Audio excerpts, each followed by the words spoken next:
Magkano na ang gasto sa digmaan sa Iran? Tingnan natin ang ilang datos mula sa iba't ibang think tank.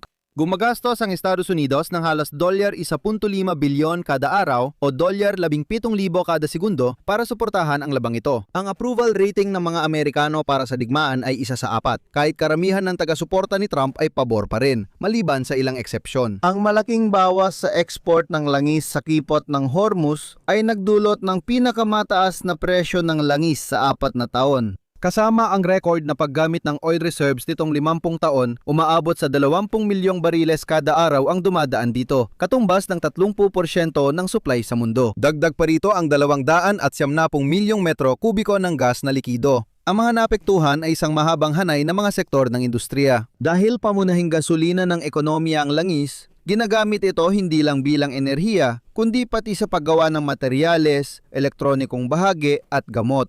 Ang mga bansang pinakaapektado ay ang mga nakikita ninyo sa graph, pati na rin ang galaw ng stock market at syempre ang malinaw na pagbaba. Tanging Rusya lang ang eksepsyon dahil ang posibleng pagtanggal ng ilang parusa at pahintulot sa pagbebenta ng mas maraming yaman ay nakakatulong sa ekonomiya nito.